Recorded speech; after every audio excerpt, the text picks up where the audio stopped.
In this video, I'm going to be talking about GCSE English language, particularly aimed at students that want to achieve a grade 4 to 9, and otherwise known as a pass, of course, in the subject. For this video, I'm going to be using one question about a tiger, which is why we've got this rather lovely image of a tiger in this jungle theme on the front of this presentation. The question is a typically worded language question. How is something described? And as I've just said, we're talking here about a tiger. And this is the passage in which all of the answers are.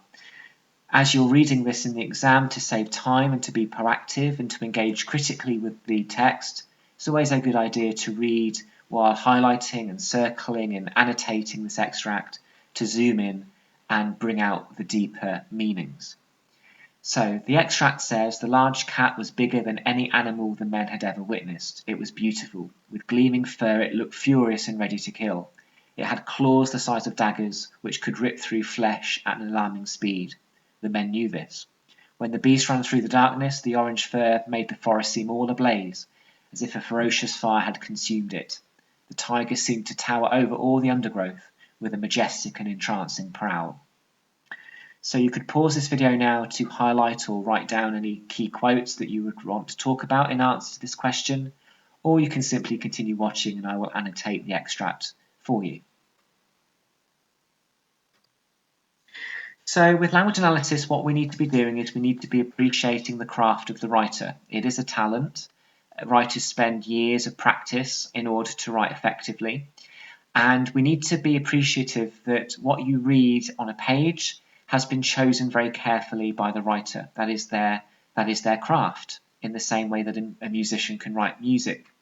So a lot of these words and a lot of these phrases would have been chosen deliberately by the writer, and we need to appreciate that. This doesn't just happen accidentally.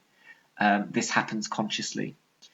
In the same way that when you write a short story, you will be thinking about your phrasing and your words and your characters for that consciously as well as your structure. So we need to appreciate that. And what we're doing with these language questions is we are assuming that what we've highlighted here has been chosen deliberately, and we're trying to answer the question why we think those phrases and those words have been used.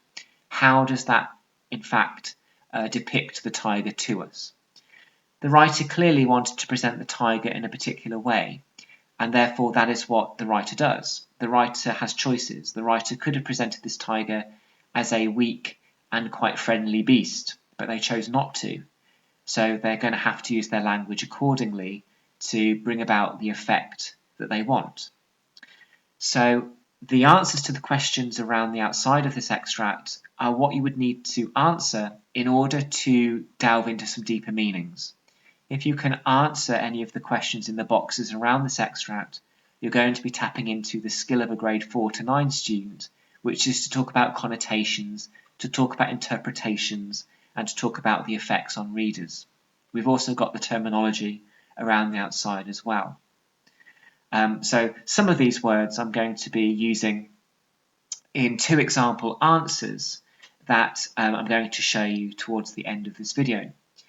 For example, with that metaphor where the tiger's claws are compared to daggers, you've got to ask yourself why daggers? What are daggers? And why hasn't the writer compared the tiger's claws to a silk cushion or a tea towel, for example? Why daggers? What was the characteristic there that the writer was trying to tell you about the claws of the tiger? Why have they used the word rip, the verb rip there? What does it mean to rip something? Same thing with tower. What does it mean to tower over someone? What are the connotations of that? Why have the 2 adjectives majestic and entrancing been used? What does that tell you about the tiger? Why is the alliteration there? What does ferocious mean? And what does it mean about the way in which the tiger moves through this forest in terms of making it seem like it's on fire? So the answers to those questions in the boxes will be able to demonstrate for you some more confident knowledge of language analysis, appreciating the craft of the writer. So as I said, I'm just going to finish this video with showing you 2 examples. An approximate grade 2 answer compared to a grade 4 and above answer.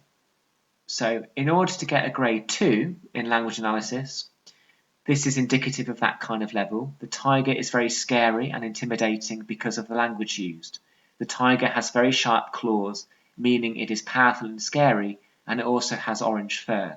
This makes the reader scared of the tiger and makes the tiger memorable.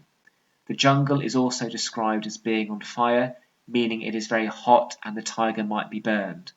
There is also undergrowth in the jungle, meaning lots of plants grow there. So the question is, why has that only got a grade 2? The answers are below in the blue box. Firstly, there's no language terminology. They haven't used metaphor, adjective, alliteration, and so on. They haven't quoted from the extract in quotation marks, so it's not rooted in the text. The comment on the effects of language are limited and rather simple. There's some there, but there's not really an attempt or a confidence to develop it even further. And towards the end of the answer, the candidate actually goes off task. The examiner has specifically asked about how the tiger is described, and yet here they've spent the last 2 sentences talking about the jungle and the undergrowth. So they're not actually answering the question, and that is a no-no in English, because with English the golden rule is to always answer the question. So you've been asked about the tiger, that's all you should talk about. So just be careful of that. In order to show you a grade 4 or above answer, it might be something like this on the right hand side. The tiger is presented as very intimidating and predatory as it prowls through the jungle. For example, the metaphor in which the tiger's claws are compared to daggers reinforces how vicious and powerful the animal can be and how capable it is of causing mass destruction because of its aggressive tendencies. The verb rip also implies that those claws could easily tear anything apart, making the tiger seem incredibly vicious. The writer finishes the extract with 2 adjectives, majestic and entrancing, suggesting, despite its fearful connotations, the writer is surprised and awestruck by the tiger's beauty as it walks through the jungle at night, its orange fur making the jungle seem like it is engulfed in a ferocious fire. It's almost as if the tiger has a supernatural presence and a wild, untamed nature, which is something to be marvelled. So this is now more precise, with precise and accurate use of terminology. The quotes are there, but they're short, but that's absolutely fine. There's more confident comments on effects, which are more detailed, and the answer is always relevant to the task. They are always talking about the tiger and how the writer depicts the tiger to us as readers. So a relatively short video there about language analysis and showing you what analysis looks like if you're going to be writing confidently to get between grades 4 to 9. So hopefully that was useful, and thank you very much for watching.